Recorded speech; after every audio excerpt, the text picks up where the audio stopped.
Hello again, everyone. This is Mike with another portfolio image review, and this is another piece by Pride St. Clair. This piece has a lot going for it. It's very expressive. It uses color very nicely. The form is quite strong. The facial expressions are really nice and nicely drawn. In general, it just has a really nice overall feel, and I think Pride has a very good strength of sort of setting a scene and telling a story with a single image. There are, however, several areas where this piece could really benefit from a little bit of reworking. And the most notable is the lack of use of rulers in the mechanical elements. Whether you're working digitally or on paper, it's really important to take that little bit of extra time to make sure things that are mechanical are nice and clean and don't wave and have strange discrepancies in them. You can see here there's a pretty strong wave in this line. Things are just not even, and that really detracts from an otherwise beautiful piece. And when you're working digitally, one trick you can do if you're going to be sort of redrawing a lot of the same parts is you could actually create one piece, for instance, these gun barrels here. You could create one gun barrel on a separate layer, and when that is all nice and clean and rendered and straight, you could copy and paste it and move it around and stamp it down multiple times where you need it, shrinking it and reducing the brightness as necessary to create the ones in the back and so forth. And then to create this different perspectives in these holes or rivets here, you could create the holes or rivets separately. But doing stuff like that is a great way to save some time and to ensure that mechanical parts end up looking nice and clean.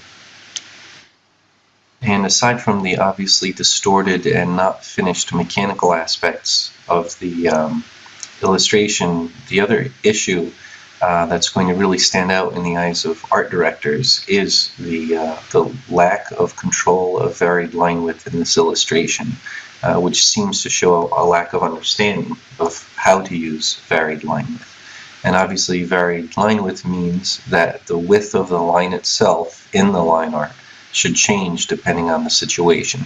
And the simplest use of varied line width is to simply start a line very, very thin and pointy, and then get thicker as you go, and then shrink again to a thin line and a fine point at the end of the line. And that type of line width is great for fabric wrinkles and things of that sort.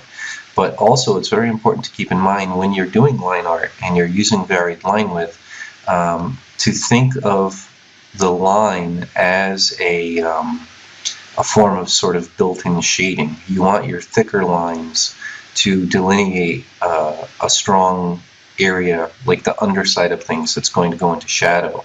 You can see here that this arm is almost not separated at all from this torso, and that's because of two things. That's because the shading isn't very strong down here, but also because the line art that should be separating the arm from the body is very thin, just as thin as anywhere else. Whereas on the other hand, up here, where the line should be very thin because it's up top on this cape and near highlighted colors, this is a case where the line should be very thin and you should rely purely on lighting and color to separate two shapes.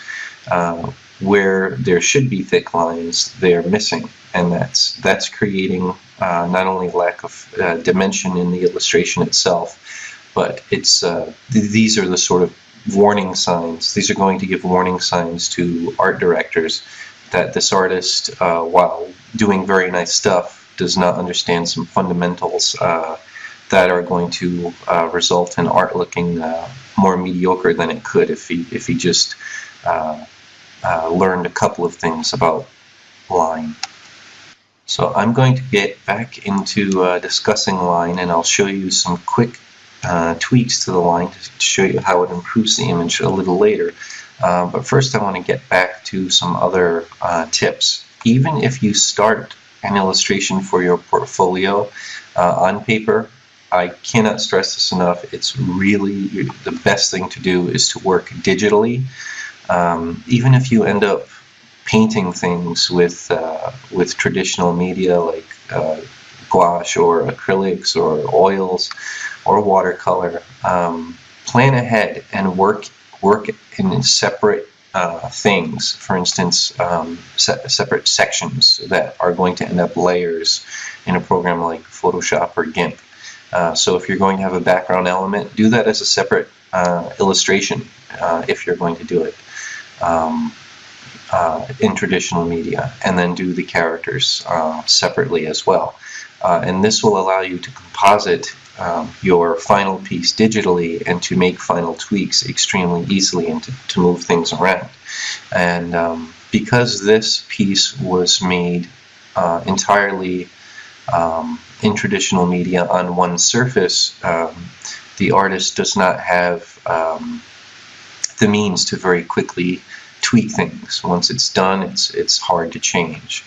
As you can see, if you pay close attention, this background here behind the characters is supposed to be a city skyline. The problem is there's so little space behind the characters that you don't have a lot of room, a lot of real estate on the image to really show what's going on back there.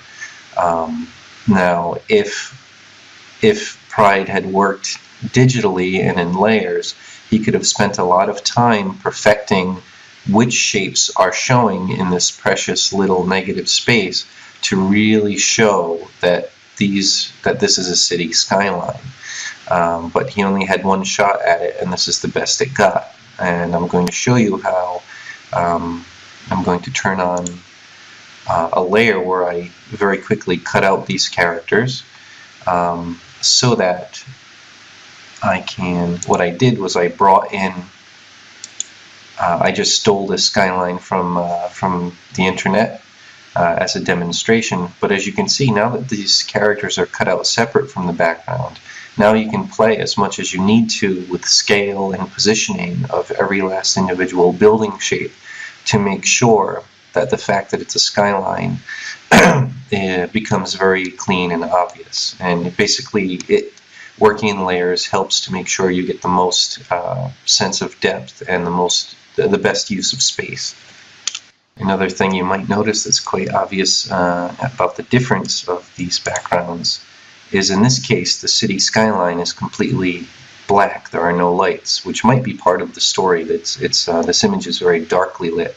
But if that's not part of the story, obviously the artist might want to decide whether or not lights would be a good idea to not only brighten up the image and add interest, lit windows, but also obviously to make it even more obvious that that's a city in the background. And then I just created a very sloppy translucent layer to make the reflected water darker and more simple.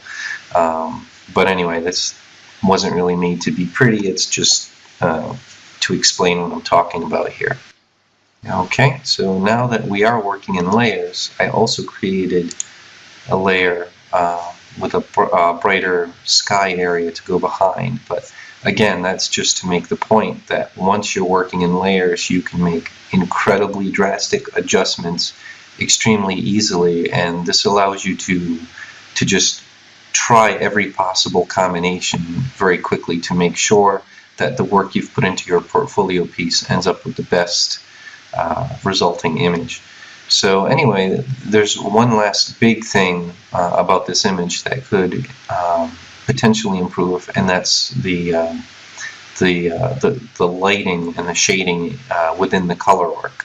And obviously, like I said, improving or tweaking the line art to better emphasize dimension and cast shadows is a big step in the right direction. But I wanted to tell you about a cool, very easy technique to work on lighting in an illustration.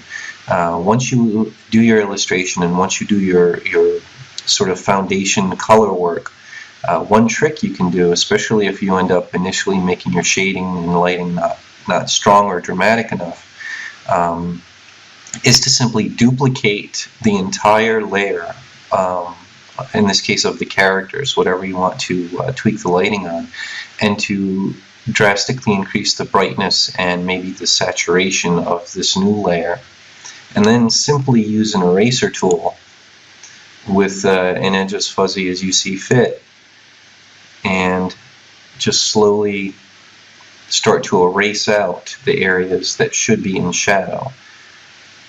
And I'm sorry, it's running really slowly, so I'm not going to do too much of this, but you can see the idea, how you can get very bold shading very quickly across the entire image, no matter what colors are going on, because the layer has all of the color information in it.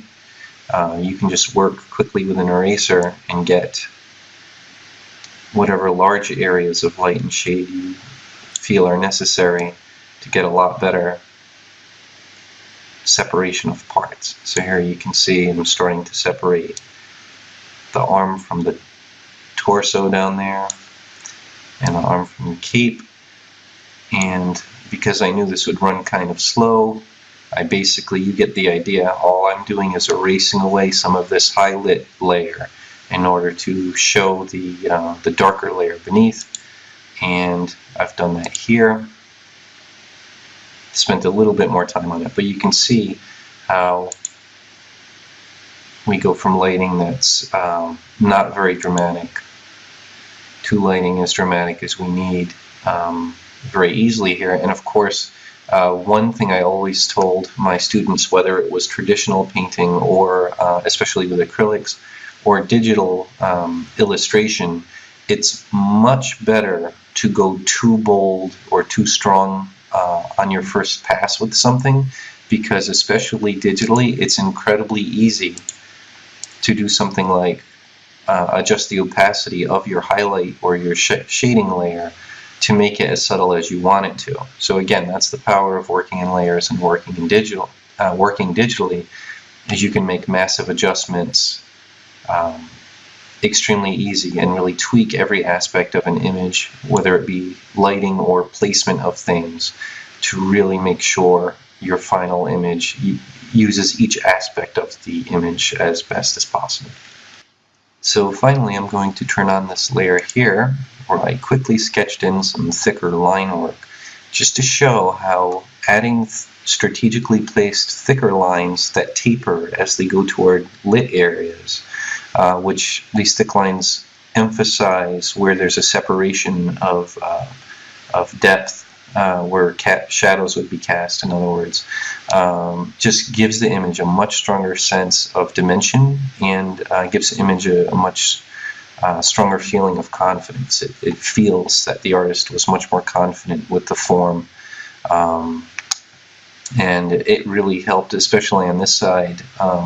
This person's shirt here, there were lines that were oddly thick or overworked here in the sleeve, which are still there, but because I put much bolder, strong lines like here to delineate the collar and to cast the shadow and help separate the sort of cover to this pocket here, really helps reduce the significance of these lines, which should have been rendered a nice, much more thin and smoothly. But now it's not even that necessary to fix them anymore, because these thicker lines really help put the emphasis where it belongs. And I couldn't help it. I just very quickly by hand clean these lines up a bit, and you can see how much stronger the image looks with some cleaner, straighter lines in the mechanical areas and some stronger, thicker lines to help separate things. And again, I did this all really quick and sloppy. There's a lot of potential room here to tweak shapes and tweak colors and lighting especially. It's drastically different from the original. But this was all just to make the point that you can really very quickly, working in layers, explore your placement and lighting and shading and everything else very quickly to make sure you get the most out of it. I guess that's it for this one.